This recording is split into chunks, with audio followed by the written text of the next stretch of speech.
2011 മുല്ലപ്പെരിയാർ ആശങ്ക കൊടുമ്പിരിക്കൊണ്ടിരിക്കുന്ന സമയം. അന്ന് ഹൈക്കോടതി ചീഫ് ജസ്റ്റിസ് കൃത്യമായ നിർദ്ദേശം നൽകി. അഡ്വക്കേറ്റ് മോഹൻദാസ് പറഞ്ഞ ചില നിർദ്ദേശങ്ങൾ കൂടി പരിഗണിക്കാമെന്ന് സർക്കാർ ഉറപ്പും നൽകി. 15 വർഷങ്ങളോളം പിന്നിട്ടിരിക്കുന്നു. ഇതുവരെയും ഒരു നിർദ്ദേശവും പാലിക്കപ്പെട്ടിട്ടില്ല. അന്ന് ആ നിർദ്ദേശങ്ങൾ പാലിച്ചിരുന്നുവെങ്കിൽ ഈ ആലപ്പുഴയിലുണ്ടാകുന്ന വെള്ളപ്പൊക്കത്തിന് പ്രളയസമാനമായ സാഹചര്യത്തിന് ഒരു പരിഹാരമാകുമെന്ന് പറയുകയാണ് CPI-യുടെ സംസ്ഥാന കൗൺസിൽ അംഗവും അതോടൊപ്പം തന്നെ റാണി ചിത്ര പാടശേഖര സെക്രട്ടറിയുമായിട്ടുള്ള അഡ്വക്കേറ്റ് മോഹൻദാസ്. അദ്ദേഹത്തോട് തന്നെ നമുക്ക് ചോദിക്കാം. സാർ, ഇപ്പോൾ നിലവിൽ ചർച്ച ചെയ്യപ്പെടുന്ന ഈ ഒരു പ്രശ്നങ്ങൾ തന്നെയാണോ ആലപ്പുഴയിലെ വെള്ളപ്പൊക്കത്തിന് പ്രധാന കാരണം? തീർച്ചയായിട്ടും അത് ഒരു പ്രധാന കാരണമേ അല്ല. ശരിക്കും 2011 മുല്ലപ്പെരിയാർ ഡാം പൊട്ടിത്തകർന്നു പോകും, ആലപ്പുഴ ജില്ല ഒലിച്ചു പോകും എന്ന് പറഞ്ഞ സമയത്ത് മുല്ലപ്പെരിയാർ വിഷയവുമായി ബന്ധപ്പെട്ട് നമ്മുടെ ഹൈക്കോടതിയിൽ നിരവധി ഹർജികൾ വന്നിരുന്നു.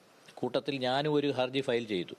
ഞാൻ ഫയൽ ചെയ്ത ഹർജിയിൽ വളരെ പ്രധാനമായി ഉന്നയിച്ച ആവശ്യങ്ങൾ ആലപ്പുഴ ജില്ലയിലെ കായംകുളം മുതൽ എറണാകുളം വരെയുള്ള കടലിലേക്ക് ജലം ഒഴുകിപ്പോകുന്ന 2-3 ഡസൻ ഔട്ട്ലെറ്റുകൾ ഉണ്ടായിരുന്നത്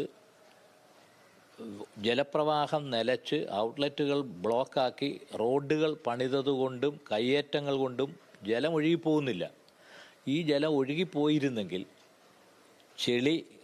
ഈ വേമ്പനാട്ട് കായൽ ഉൾപ്പെടെ ചെളി അടിയുമായിരുന്നില്ല. കലക്കവെള്ളം ഒഴുകിപ്പോകാനുള്ള എല്ലാ മാർഗങ്ങളും അടഞ്ഞ് ഓരുമുട്ടുകൾ കൊണ്ടും പാലങ്ങൾ നിർമ്മിച്ചും കയ്യേറ്റങ്ങളുണ്ടാക്കിയും റോഡുകൾ നിർമ്മിച്ചും ഈ ജലത്തിൻ്റെ പ്രവാഹം നിലച്ചു പോയതുകൊണ്ടാണ് ഈ പറയുന്ന വെള്ളപ്പൊക്കം ഉണ്ടായത്. 2018 വെള്ളപ്പൊക്കവും ഇത്രമേൽ ദുരന്തം വിതയ്ക്കുമായിരുന്നില്ല 2011 ഞാൻ പ്രപ്പോസ് ചെയ്ത ഈ കാര്യങ്ങൾ ചെയ്തിരുന്നെങ്കിൽ. തീർച്ചയായിട്ടും ഈ ആലപ്പുഴയിൽ ഉണ്ടാകുന്ന വെള്ളപ്പൊക്കത്തിന്റെ വ്യത്യസ്തമായ ഒരു വേർഷൻ, അതിനുള്ളൊരു കാരണമാണ് ഇപ്പോൾ അഡ്വക്കേറ്റ് മോഹൻദാസ് നമ്മളുമായി പങ്കുവച്ചത്. നിരവധിയായിട്ടുള്ള ഔട്ട്ലെറ്റുകൾ ഉണ്ടായിരുന്നതാണ്, കടലിലേക്ക് നേരിട്ട് ഈ പ്രളയവെള്ളം പോകുന്ന ഒരു സ്ഥിതി ഉണ്ടായിരുന്നതാണ്. അതില്ലാതായതാണ് ഇപ്പോഴത്തെ പ്രശ്നത്തിന് കാരണമെന്നാണ് അദ്ദേഹത്തിന്റെ അഭിപ്രായം. ആലപ്പുഴയിൽ നിന്ന് അമൽ സുരേന്ദ്രൻ, ന്യൂസ് മലയാളം.